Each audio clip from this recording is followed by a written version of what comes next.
Saya Aris Merdeka Sirait. Di masa kecil saya, ketika saya demam karena virus influenza atau kita kenal masa itu flu atau pilek, setiap pagi ibu saya mengajak saya untuk duduk di hadapan perapian ketika ibu saya merebus air dan air menghasilkan uap. Saya diminta oleh ibu saya untuk menghadapkan wajah saya untuk menghirup uap yang keluar dari air mendidih itu berulang-ulang. Alhasil saya merasakan demam saya berkurang dan beberapa hari itu hilang sama sekali. Ada baiknya itu kita gunakan tip yang sangat sederhana itu, karena menurut ahli kesehatan bahwa corona itu atau virus corona itu takut dengan panas. Kita coba, kita ambil teko, kita isi air ke dalam teko itu, lalu kita panaskan sampai mendidih dan sampai mengeluarkan uap dari air mendidih itu.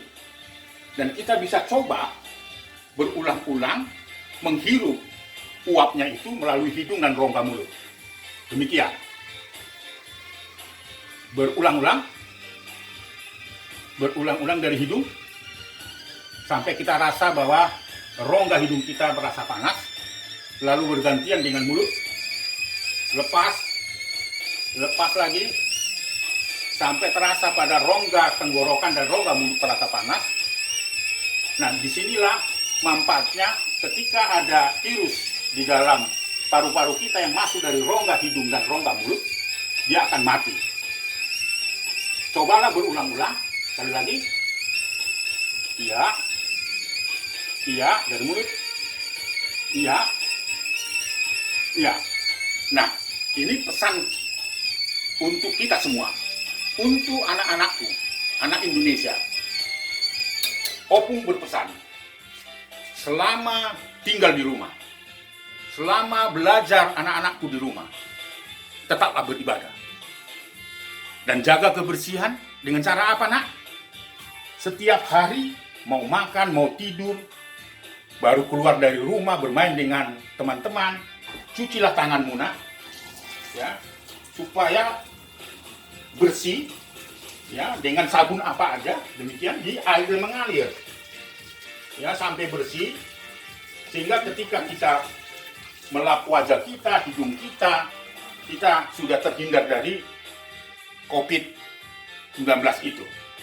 Tetapi jangan lupa, nak, juga, baik itu di rumah maupun di luar rumah, apalagi kalau diajak oleh ayah ibu keluar rumah, walaupun itu tidak boleh. Tapi jangan lupa, karena ada kepentingan, pakai masker, nak. Pakailah masker yang sangat sederhana setiap saat ketika kita keluar rumah atau berbicara dengan teman kita, supaya kita bisa terhindar dari COVID-19 itu. Jagalah kebersihan, jagalah jarak, dan belajarlah di rumah dan terus berdoa. Walaupun saya tahu, nak, pasti kau bosan karena kau pasti ingin bertemu dengan sahabat-sahabatmu di sekolah. Tapi biarkanlah selama di rumah anak-anakku bisa bercengkrama bermain dengan orang tua. Pesan untuk orang tua. Di dalam situasi kita menghadapi COVID-19, bangsa ini dan bangsa di dunia, mari ciptakan rumah yang bersahabat dan ramah pada anak. Jangan ada kekerasan. Karena saya tahu memang pasti anak-anak akan menjadi korban ketika orang tua kehilangan pekerjaan, stres, dan seterusnya. Tetapi tidak ada alasan untuk melakukan kekerasan.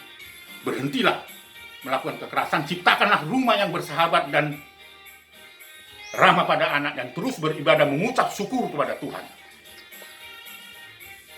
Untuk pemerintah, karena pada saat ini jumlah masyarakat Indonesia yang terpapar COVID-19 cukup tinggi, dan bahkan yang meninggal dunia juga cukup memprihatinkan jumlahnya, walaupun banyak yang sembuh.